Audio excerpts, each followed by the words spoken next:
各位好啊，歡迎咧再次嚟到物理工作室嘅呢一個 channel 啊。之前咧，我曾經同同學咧就解釋過咧，2015年咧 Paper 1A 第22條嘅嗰一條咧，都係要我哋咧揾翻個 electric field 電場嘅題目嘅。嗰一條咧就想大家咧揾翻邊一點嘅 electric field 電場係零嘅。咁嗰條咧嘅答中百分比唔係咁好，有好多同學喺呢幾日都有問我，你可唔可以再解釋多啲 electric field 電場嘅題目啊？有見及此咧，我咧就揾翻一條2016年嘅 MC 去解翻俾大家聽咯。哇！呢一條咧個答中百分比咧只係得30%嘅啫吓。咁所以我哋今日咧諗住詳細再解多一次呢一條 MC 啦。呢一條 MC 咧就係2016年 Paper 1A 嘅第24題啦。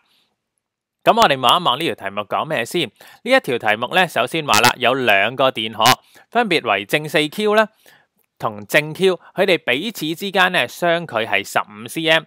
咁咧，而家題目就問你咯，喺呢一個系統入面咧，你可唔可以揾到有一點咧？呢兩個電荷產生嘅 electric field 咧，電場咧都係相同嘅咧，嗬？咁其實做呢一條問題咧，佢就不外乎問緊我哋 electric field 電場嘅兩大特點嘅，分別就係，你識唔識揾翻呢一個電場嘅 electric field 嘅量值 magnitude 咧？嗬。第二，識揾完個 magnitude之後，你識唔識揾翻個方向咧 direction 咧？因為電場 electric field 係 vector 嚟嘅，佢有 number magnitude 咧，亦都有方向。所以我哋一定要兩樣都係一模一樣嘅話，我哋先可以叫做 electric field 電場係相等嘅。咁我哋首先由 magnitude 大細去睇一睇點樣去揾先。咁好基本啫。對於一粒 point charge 嚟講，佢嘅電場嘅大細咧，可以用以下嘅方程式咧寫出嚟嘅。E 等於1/4π epsilon 乘 Q 除 R 二次方。咁由於題目要求我哋揾個電場 electric field 係相等，所以我哋假設咧喺 X 一個位置上面咧，佢哋嘅電場 electric field 係相等，因此我哋可以寫出以下嘅方程式。咁當我哋寫完呢條方程式，咁我哋就好似數學咁啦，就解翻呢條方程式咯。解完之後，你會發現答案有兩個，分別就係10同30。望翻呢幅圖，10同30正正就係代表住喺呢度正 4Q 同埋 Q 之間，一個就喺呢一個位置啦，啱唔啱先？離開正 Q 比較遠嘅地方。咁你話，咦？咁答案有兩個嘅噃，啱啊！如果我哋純粹以量值 magnitude 去睇，答案真係有兩個噶。咁我哋而家咧就試下，咦？可唔可以有方法去 reject 去掹走其中一個咧？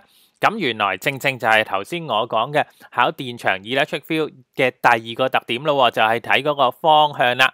咁我哋要記住咯，方向有一個好重要嘅地方就係，如果你嗰粒電荷 charge 係正嘅話，個電場 electric field 係向外推噶。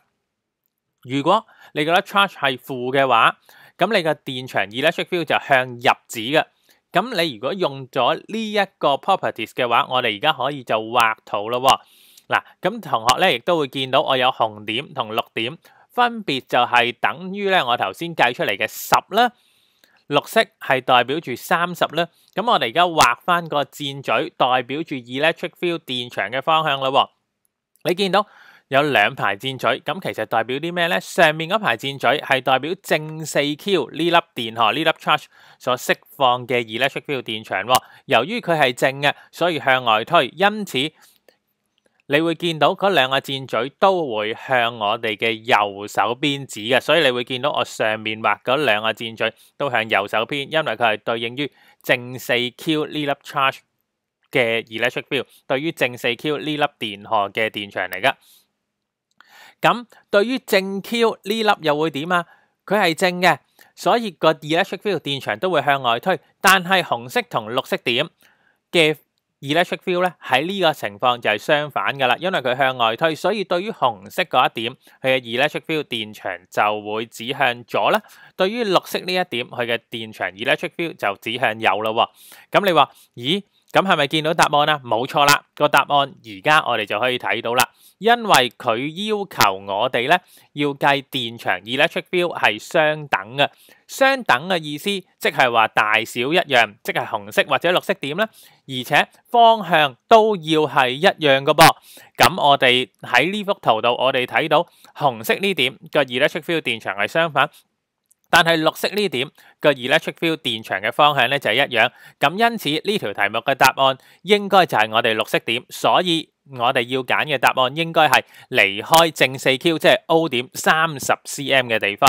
嗱，今日嘅分享咧就嚟到呢度先，下次咧我會再同同學咧解翻啲年報上面都話同學咧錯得比較多嗰啲問題㗎。咁咧今日去到呢度先啦，下集繼續，拜拜。